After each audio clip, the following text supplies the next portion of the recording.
مضل له ومن يضلله فلا هادي له وأشهد أن لا إله إلا الله وحده لا شريك له وأشهد أن محمدا عبده ورسوله صلى الله عليه وسلم أما بعد فإن خير الحديث كتاب الله وخير الهدي هدي محمد صلى الله عليه وسلم وشر الأمور محدثاتها وكل محدثة بدعة وكل بدعة ضلالة وكل ضلالة في النار.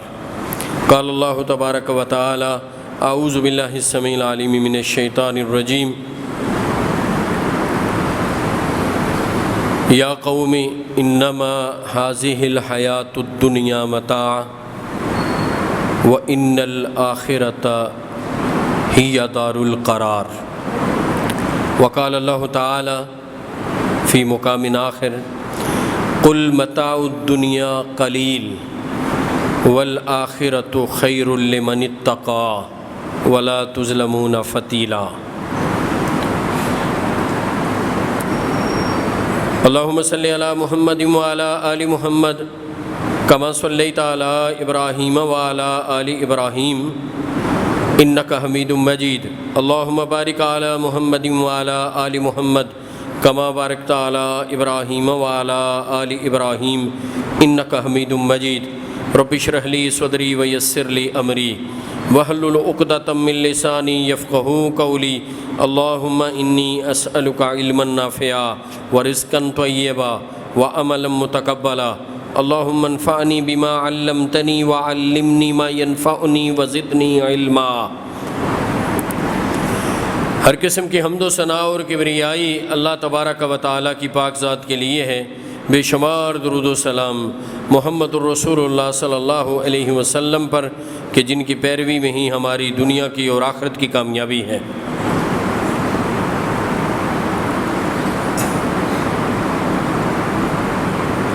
دنیا کی زندگی میں ہم نے دنیا کی زندگی سے فائدہ حاصل کرنے کی بھی کوشش کرنی ہے اور اپنے کل کے لیے اور اپنی عاقبت کے لیے دنیا ہی میں کچھ جمع کرنا ہے.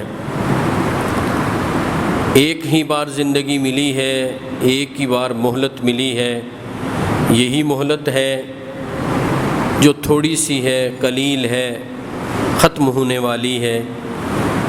اسی ٹائم میں، اسی زندگی میں، اسی وقت میں ہم نے اپنی آخرت کے لیے، اصلی زندگی کے لیے جو نہ فنا ہونے والی ہے، نہ ختم ہونے والی ہے، دائمی ہے، ہمیشہ کی ہے، اس کے لیے کچھ جمع کرنا ہے اور اس زندگی میں بھی ہمیشہ کے لیے کامیابی حاصل کرنی ہے. گزشتہ خطبے میں میں نے آخرت کے حوالے سے جو اللہ رب العزت نے فرمایا وَإِنَّ الْآخِرَةَ لَهِيَ الْحَيَوَانُ لَوْ كَانُوا يَعْلَمُونَ. لَهِيَ الْحَيَوَانُ، الْحَيَوَانُ اس کے معنی بتلائے تھے. الْحَيَوَانُ الْحَيَاةُ الدَّائِمَةُ لَا زَوَالَ لَهَا. الْحَيَوَانُ ایسی زندگی کہ جو ہمیشہ کی زندگی ہے، جس کو زوال نہیں ہے، جو ختم ہونے والی نہیں ہے، کہ جو جب شروع ہو جائے گی پھر اس کے بعد دائمی ہے، ابدی ہے. اسی طرح اللہ نے آخرت کے لیے ایک اور لفظ استعمال کیا ہے. اس کو کہا ہے وَإِنَّ الْآخِرَةَ وَإِنَّ الدَّارَ الْآخِرَةَ هِيَ دَارُ الْقَرَارِ. کہ جو آخرت کا گھر ہے نا، وہی دار القرار ہے. وہاں کہا گیا ہے لَهِيَ الْحَيَوَانُ لَوْ كَانُوا يَعْلَمُونَ. اسے کہا گیا ہے هِيَ دَارُ الْقَرَارِ، کہ دنیا ہی اور آخرت ہی دار القرار ہے. دار القرار کسے کہتے ہیں؟ ٹھہرنے کی جگہ، رہنے کی جگہ، قیام کرنے کی جگہ. اور القرار کی تفسیر امام ابن کثیر نے کی ہے کہ القرار الدار التی لا زوال لها ولا الانتقال، کہ ایسی جگہ ایسا مقام، ایسی ٹھہرنے کی جگہ، ایسی رہنے کی جگہ کہ جس کو زوال نہیں ہے، جو فنا نہیں ہونے والی۔ دنیا کے لیے کہا گیا ہے قلیلۃ فانیہ، دنیا تھوڑی سی بھی ہے، اس کا متاع جو ہے وہ کم ہے، اس لیے اس کو زیادہ تر متاع کہا گیا ہے۔ میں اس کی بھی تفصیل آپ کے سامنے رکھوں گا۔ تو دارالقرار جو ہے وہ ایسی جگہ ہے کہ القرار التی لا زوال لها ولا انتقال، ولا انتقال جسے آپ یوں کہیں، اور ایسی جگہ کہ جس کو زوال نہیں ہے اور نہ وہاں سے نقل مکانی ہے۔ انتقال، انتقال ایک جگہ سے دوسری جگہ کو منتقل ہونے کو کہتے ہیں۔ اسی لیے جب کوئی فوت ہو جاتا ہے تو ہم کہتے ہیں فلاں کا انتقال ہو گیا، یعنی وہ یہاں سے نقل مکانی کر گیا، اس مکان کو چھوڑ کے اگلے مکان کی طرف چلا گیا۔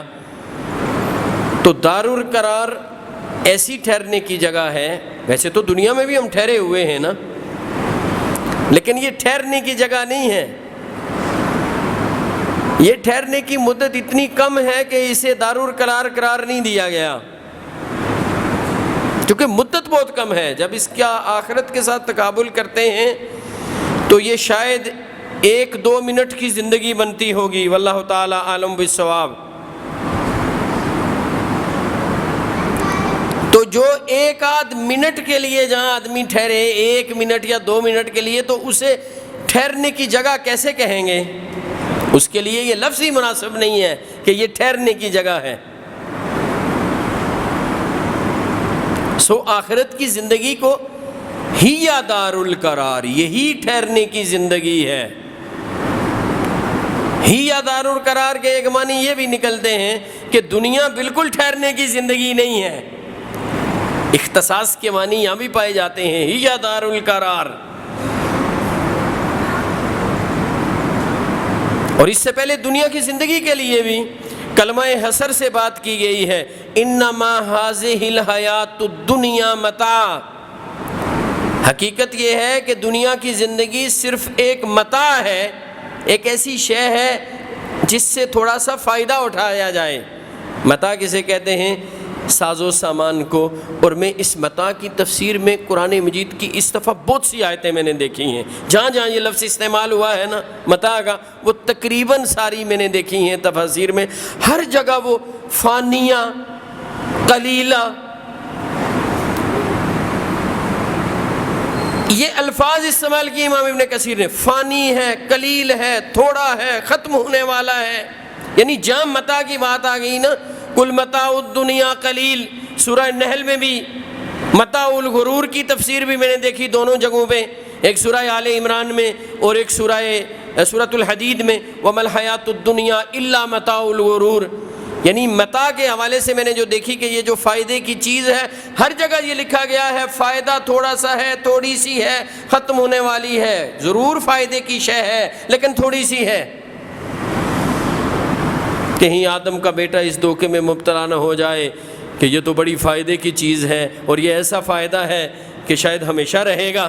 نہیں، ہے تو فائدے کی شے، ہے تو ایسی شے جس سے نفع اٹھایا جائے، لیکن یہ فائدے کی شے اسی کے لیے بنے گی، اسی کو اللہ توفیق دیں گے اس سے فائدہ اٹھانے کا، کہ جو اللہ رب العزت کو راضی کرنے کے راستے پر چلے گا، ورنہ یہ متاع الغرور ہوگی، دھوکے کا سامان ہوگا۔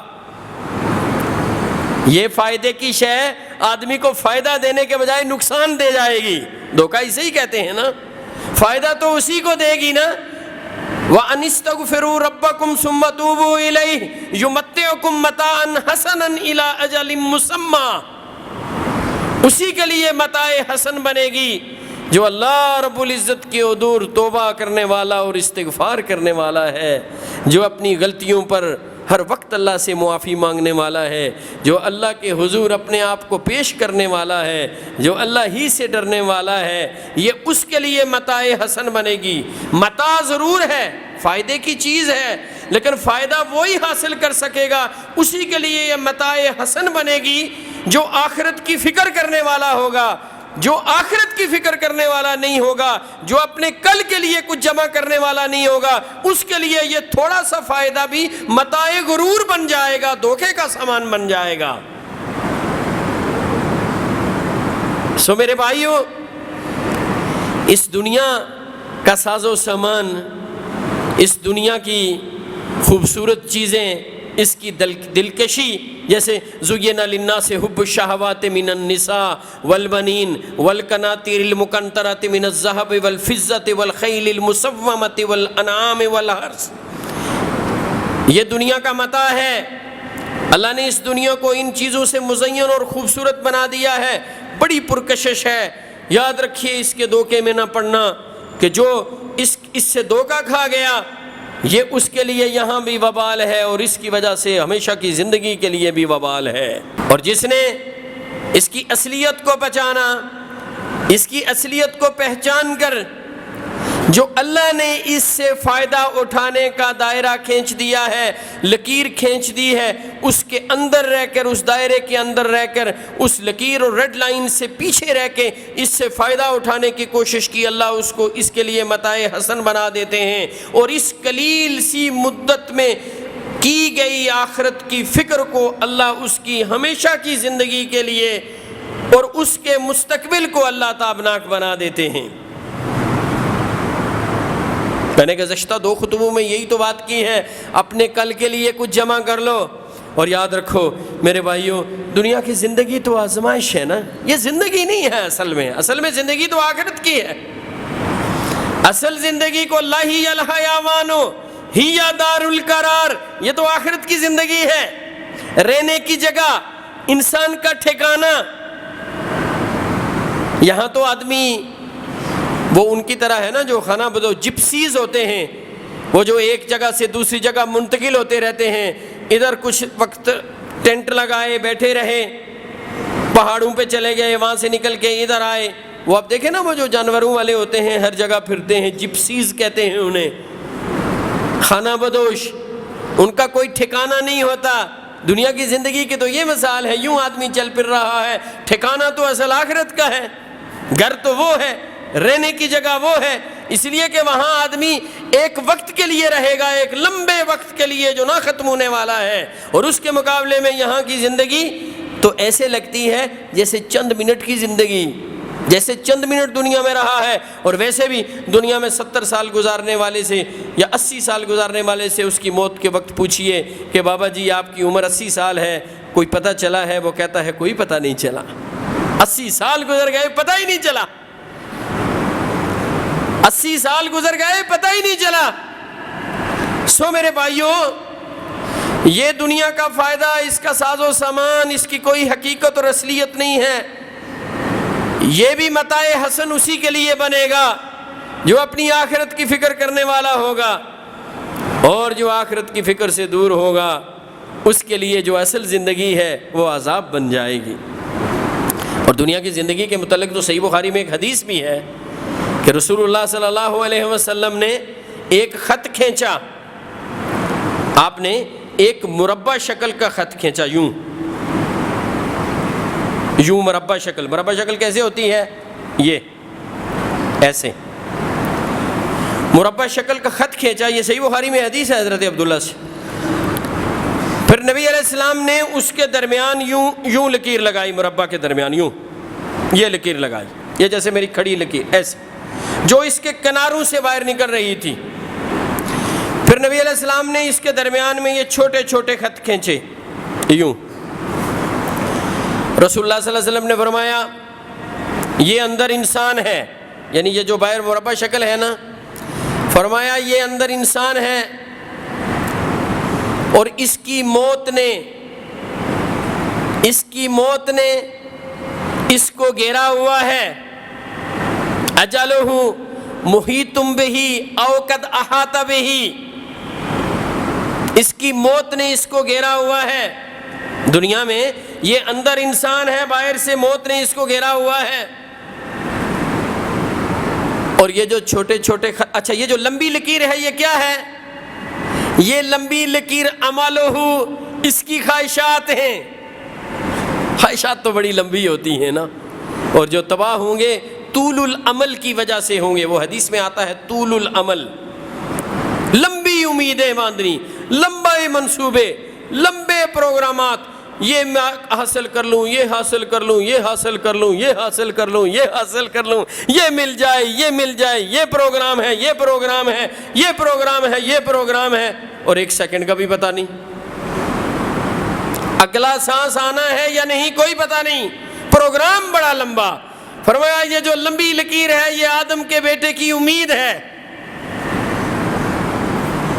عملہ، الف میم لام، عملہ.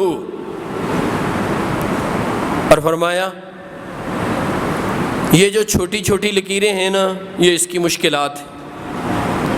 فَإِنْ أَخْطَأَهُ نَحَشَهُ، فَإِنْ أَخْطَأَهُ نَحَشَهُ. آخر ایک سے جان چھڑاتا ہے، دوسری میں پھنس جاتا ہے.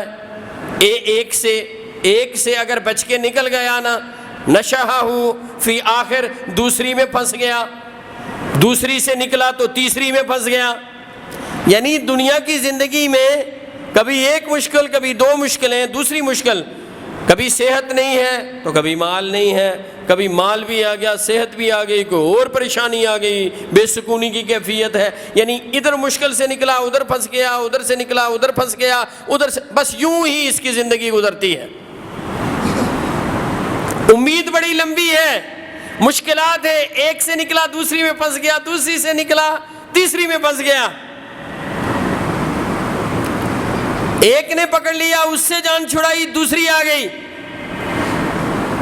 یوں اس کی زندگی تمام ہوئی. دنیا کی زندگی میں یکسانیت نہیں ہے. کسی کو نعمتیں ملی تو اس سے آگے اس کے لیے مشکلات ہیں، کسی کو پر مشکلات آئیں ان کے ساتھ آگے نعمتیں ہیں. یوں زندگی گزرتی ہے. لیکن آخرت کی زندگی وہ ہمیشہ کی زندگی نعمتوں والی ہے، اس میں کوئی پریشانی نہیں. جو جنت میں چلا گیا ہمیشہ نعمتوں میں ہے. صرف زندگی ایسی نہیں ہے جو ہمیشہ رہے گی، نعمتیں ہمیشہ رہیں گی، عیش و نشاط ہمیشہ رہے گی. اسی لیے تو اسے اصل زندگی کہا گیا ہے.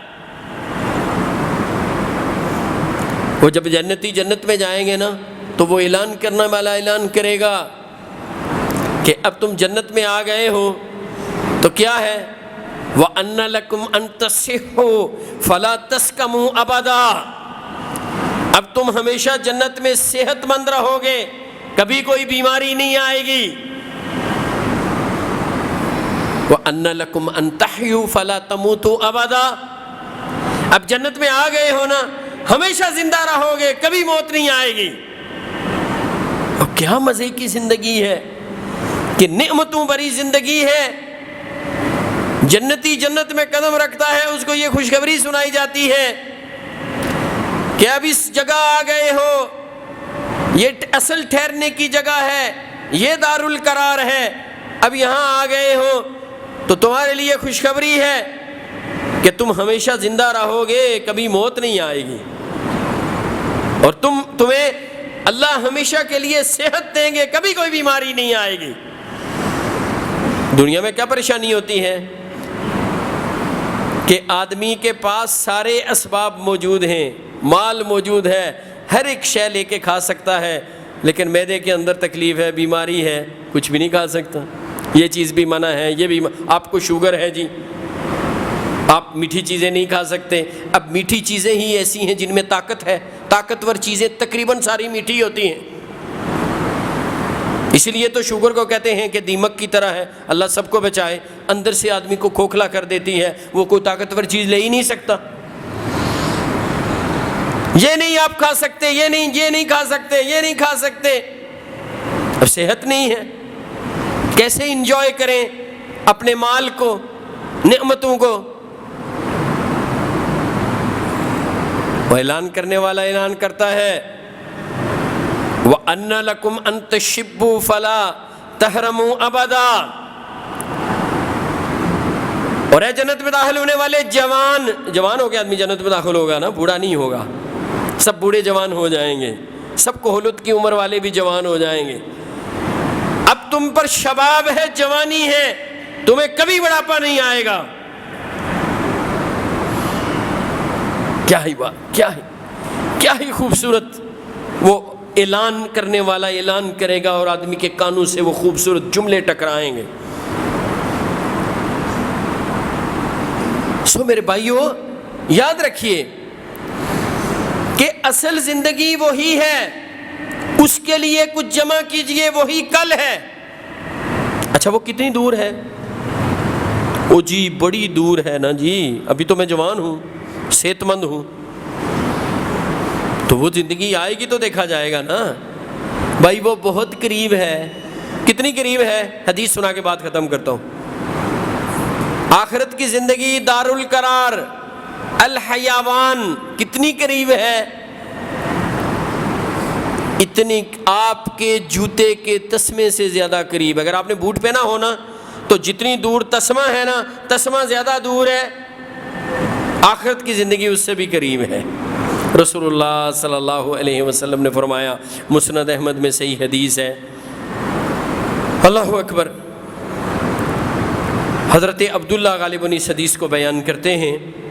امام ابن کثیر رحمۃ اللہ علیہ نے ان آیات میں سے کسی ایک آیت کی تفسیر میں بھی یہ حدیث بیان کی ہے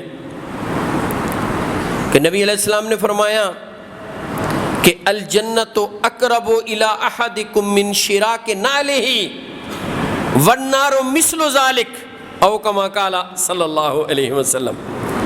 فرمایا جنت تم میں سے کسی کے جوتے کے تسمے سے بھی زیادہ قریب ہے، اور جہنم کی بھی یہی مثال ہے. دونوں جنت تم میں سے ہر ایک کے اتنی قریب ہے کہ جوتے کے تسمے سے زیادہ. والنار مثل ذلک، اور یہی مثال جہنم کی بھی ہے. جہنم بھی اتنی ہی قریب، یعنی جس نے جنت میں جانا ہے جنت اتنی قریب ہے، جس نے جہنم میں جانا ہے جہنم اس کے اتنی قریب ہے. کی جائے گی.